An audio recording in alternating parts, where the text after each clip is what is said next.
പതിറ്റാണ്ടുകൾക്ക് ശേഷം ആണവായുധ പരീക്ഷണങ്ങൾ പുനരാരംഭിക്കാനുള്ള US പ്രസിഡന്റ് ഡൊണാൾഡ് ട്രംപിന്റെ പ്രഖ്യാപനം ആ രാജ്യത്തും ലോകത്തെമ്പാടുമുള്ള സമാധാനകാംക്ഷികൾ അവിശ്വസനീയമായ അമ്പരപ്പോടെയാണ് ശ്രവിച്ചത്.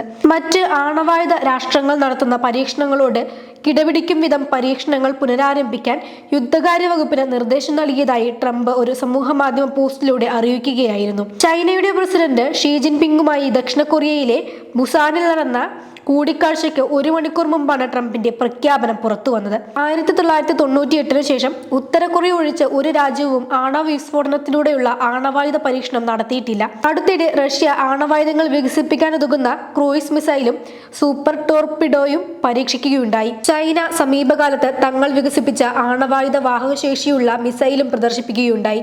എന്നാൽ അവയൊന്നും ആണവായുധങ്ങൾ ഉപയോഗിച്ചുള്ള പരീക്ഷണങ്ങളായിരുന്നില്ല.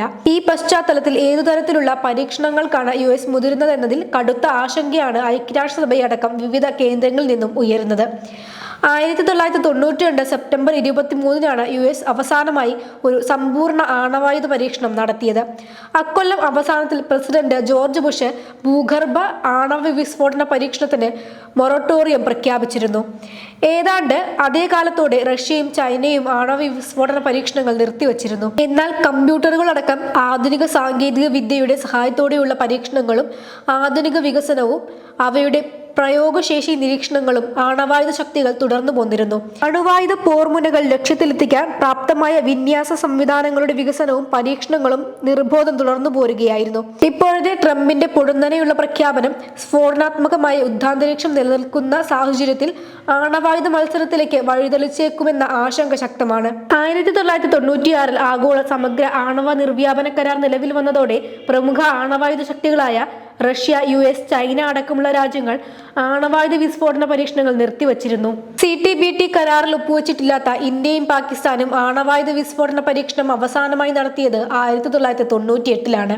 ഏറ്റവും അവസാനമായി ആണവായുധ വിസ്ഫോടന പരീക്ഷണം നടത്തിയത് 2017 ഉത്തര കൊറിയയാണ്. സ്റ്റോക്ക്ഹോം ഇന്റർനാഷണൽ പീസ് റിസർച്ച് ഇൻസ്റ്റിറ്റ്യൂട്ടിന്റെ കണക്കുകൾ അനുസരിച്ച് Russia, US, China, France, UK, Pakistan, India, Israel, ഉത്തര കൊറിയ എന്നീ 9 രാജ്യങ്ങളുടെ പക്കലായി 12,512 ആണവ പോർമുനകളാണ് ഉള്ളത്. ആണവായുധ പരീക്ഷണങ്ങൾ പ്രകൃതിക്കും അന്തരീക്ഷത്തിനും ജൈവ വൈവിധ്യത്തിനും സൃഷ്ടിക്കുന്ന ഭീമമായ മലിനീകരണത്തെക്കുറിച്ചുള്ള ഉയർന്ന അവബോധമാണ് ആണവ നിർവ്യാപന കരാറിലേക്ക് നയിച്ചത്. കരാറിൽ ഒപ്പുവെച്ചെങ്കിലും US അത് നാളിതുവരെ ഔപചാരികമായി അംഗീകരിക്കുക ഉണ്ടായിട്ടില്ല. സോവിയറ്റ് യൂണിയൻ കരാർ ഔപചാരികമായി അംഗീകരിച്ചെങ്കിലും ആ രാഷ്ട്രത്തിന്റെ തിരോധാനത്തെ തുടർന്ന് നിയമാനുസൃത പിൻഗാമിയായി മാറിയ റഷ്യൻ ഫെഡറേഷൻ 2023 കരാറിൽ നിന്നും പിന്മാറിയിരുന്നു. റഷ്യയും നാറ്റോ സഖ്യത്തിന്റെ പിന്തുണയോടെ ഉക്രൈനും തമ്മിൽ ആരംഭിച്ച യുദ്ധത്തിന്റെ പശ്ചാത്തലത്തിലായിരുന്നു ഈ പിന്മാറ്റം. ഫലത്തിൽ CTBT കരാർ അടക്കം ആണവായുധങ്ങളും അവ വിന്യസിക്കാനുള്ള സംവിധാനങ്ങളും നിയന്ത്രിക്കാനുള്ള യാതൊരു കരാറും അന്താരാഷ്ട്ര തലത്തിൽ ഇപ്പോൾ നിലവിലില്ല എന്നതാണ് ആശങ്കപ്പെടുത്തുന്ന വസ്തുത.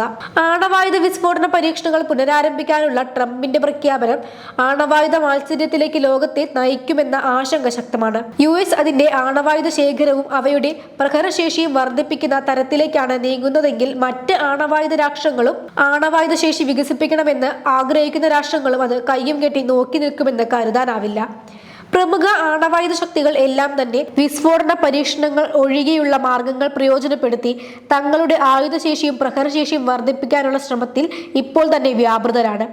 അവ ലക്ഷ്യസ്ഥാനത്തേക്ക് പ്രയോഗിക്കാനുള്ള നാനാതരം സംവിധാനങ്ങൾ ആ രാഷ്ട്രങ്ങൾ നിരന്തരം വികസിപ്പിച്ചു വരികയാണ്.